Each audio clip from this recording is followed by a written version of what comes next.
Hello, friends, and welcome back to Malicious Compliance Stories. Let's start our video with a story in which our OP's facing an insanely entitled mother-in-law who crossed a line that changed everything. After years of watching his wife enable her mother's reckless spending and hoarding habits, OP finally hit a breaking point when mother-in-law stole his entire vintage skeleton key collection to pawn off for a new phone. But before we begin, best way to support our channel is to leave comments, like, and subscribe with a turned-on bell so you don't miss the new video every single day. Here we go. My crazy mother-in-law stole from me. My mother-in-law is insanely entitled, and my wife's enabling of her has made our marriage very hard at times. Mother-in-law has come to us for money a lot because she keeps spending herself into a hole since she's a hoarder and a shopaholic. Her house is full of garbage, junk, and unopened stuff she never uses. The house is rodent-infested too. She has one semi-clean room in the whole building, and it's the master bedroom. She mocked it up like a little studio apartment with a futon to sleep on and use as a couch, an entertainment center with a TV and streaming, and a makeshift kitchen consisting of the adjoining bathroom, a mini fridge, and a microwave. Mother-in-law is also overweight because she eats out a lot. Recently, mother-in-law came to us wanting me specifically to buy her a new smartphone as an unprompted gift, and she threw a massive fit when I refused. And I mean a child temper tantrum kind of fit. Why did she want a new phone so suddenly? Hers was 2 years old. That's literally it. As far as I know, it still worked fine. Even my wife has confirmed this. But mother-in-law was resolute that she deserved a new phone, and before leaving, mother-in-law yelled at us that we're supposed to be pampering her now that she's an old woman. She's 53. My wife also didn't want to buy her mother the phone because she gave her money not long ago to make sure her bills were paid. I have quite a collection of vintage skeleton keys, and I mean good ones, like ones to particular hotels, the large ornate sergeants, brass railroad keys, reading hardware, etc. My collection as a whole should easily be worth $2,000 to $3,000. Some of those keys are super rare. I kept them in a locked display cabinet, but a few days ago I came home to find my entire collection gone. The cabinet had been forced open. I checked the CCTV for the living room and saw my mother-in-law force open the cabinet with a small crowbar. She then put all the keys in a couple of boxes she'd brought with her and left with them. I called mother-in-law right away and demanded she return my collection. She nonchalantly told me she sold the entire collection at pawn already and used the money for her new phone. Then said it was my fault and she had to do it because I wouldn't give her the money.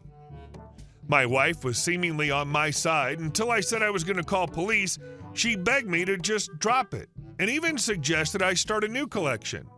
I refused to let it go because a lot of those keys are not only expensive, they're irreplaceable. I spent 10 years building that collection, but my wife kept blowing up at me and telling me to just let it go, so I slept in the guest room and finally made me pull my head out of my bum to realize I was the only one keeping my marriage afloat, and it would likely never get any better if my wife wasn't on my side when her own mother steals something irreplaceable from me. Now, to answer some quick questions I got before. 1, how did mother-in-law get into the house? My wife unilaterally gave her a key when we moved in, that's why. 2, why did I have CCTV cameras in the living room? Really? Wouldn't you if you had something valuable on display there? 3, is mother-in-law on drugs? No idea, she's always been crazy. 4, did mother-in-law steal from us before? Not that I've been able to tell, and I've checked everything I could think of. 5, what kind of phone did mother-in-law get? Not a clue, but probably one of the cheaper smartphones with the amount of money she got selling my stuff, unless she's on a payment plan. 6, did my wife use my money to placate her mother before? Yes, she did. We primarily have separate accounts, but we do have a joint account we pay bills with. So it's not used for savings. In 2 years of marriage, I'd say it happened roughly 5 times. Every time my wife took money from the joint account for her mother, she always replaced it on her next payday.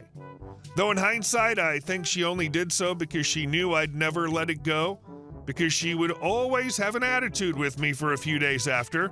I was in a bad marriage fog before, but this whole situation has snapped me right out of it. 7, will I lock down my credit? Already have. though I'm not sure my wife or her mother would be so stupid to do something like that after mother-in-law was recently arrested. I've gotten my collection back and hidden it somewhere my wife and mother-in-law have no idea where it is. I'll provide more detail in another post tomorrow. Edit. Yes, I did call police. Yes, an arrest was made. Yes, my wife is a soon-to-be ex. Know that I'm taking many precautions right now. If your wife is willing to allow her mother to steal from you, then there really isn't even a marriage anymore. And our second story. Bank screwed me over without cause, so I cost them over 5 times as much at least, in 12 years. Nearly 2 decades ago, I worked for a mortgage brokerage company that was in the same building and owned by a branch of that big bank that uses a stagecoach as a logo. All our accounts were through that bank. While working there, I also opened an account through the Stagecoach Bank. I'd been at that job for nearly a year and a half and had an account through the same bank. Our GL accounts didn't change, and we were not overdrafted. We paid said bank to print our weekly paychecks as a brokerage. Most of us were on a small base plus commission, and our support staff had a salary or hourly wage. I was a very, very young loan officer and lived pretty close to paycheck. I was moving and found a great apartment, and between my very tiny savings and weekly pay, I had my deposit in first. That Friday, when I received the check, I walked back down from 3rd floor to 1st and deposited the money into an account from the same bank to the same bank. They randomly decided to put a 10-day business hold on the check, and my deposit check and all transactions overdrafted, totaling about $750. And my deposit to new apartment overdrafted, and I nearly lost the place I was moving to. They had zero explanation as to why they picked this one check out of over 70 to hold, and why they put through first all large transactions so that the small $2 would also overdraft, but they did. As a courtesy, they waived some of the charges, but I was still on the hook for over half, plus I almost lost the apartment. And while living there 2 years, could now only drive a money order 30 miles away to pay rent. I paid all their stupid fees and signed paperwork to close account. They wouldn't fix their mistake nor give any explanation. 1 week later, they called, and apparently they'd miscalculated, and I had 51 cents left and couldn't close with the balance. I told them to mail me their stupid 51-cent check, and they said I had to physically go in. I refused, despite being in the same building.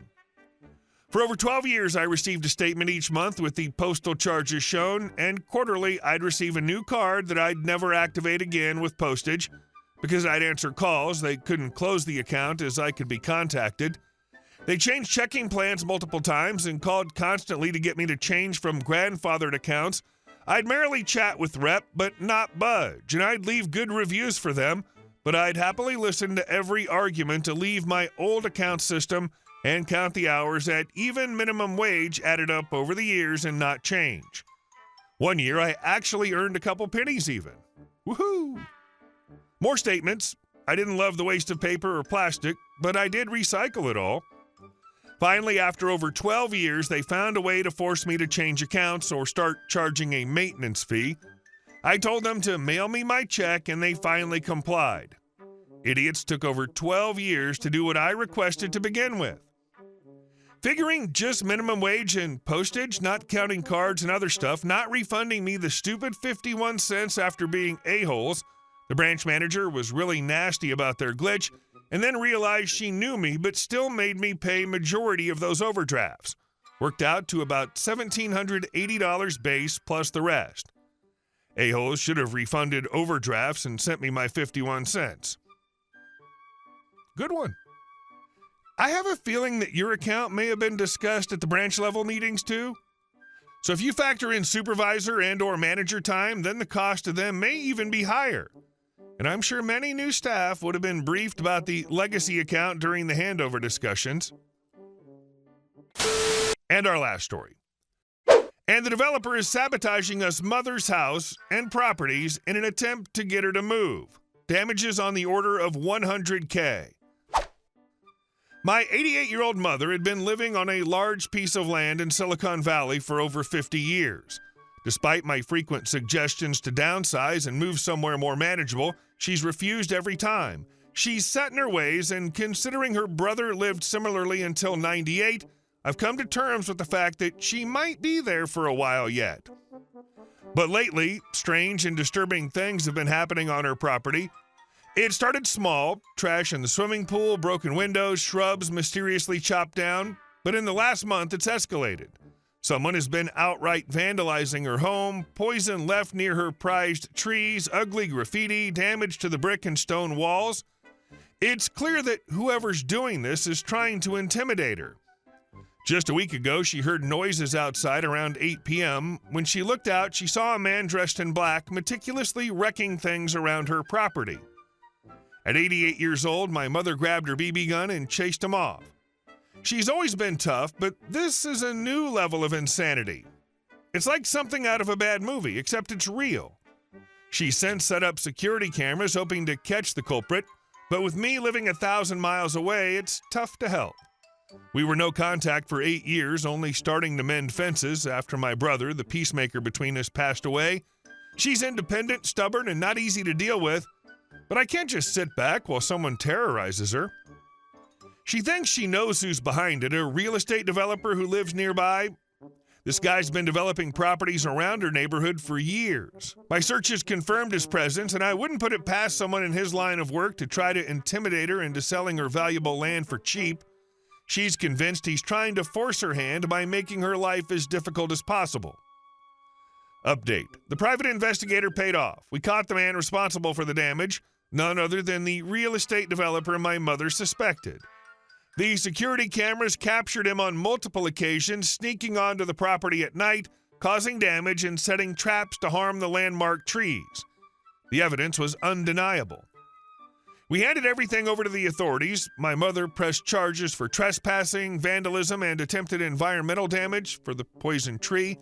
The developer was arrested and is now facing criminal charges. On top of that, we filed a civil suit for the property damage, emotional distress, and harassment. The developer is now scrambling to avoid fines and possible jail time, but our lawyer did a good job and the neighbor will have a hard time. No one messes with my family and gets away with it. Hey guys, thank you all for watching the video. I'll see you in the next one.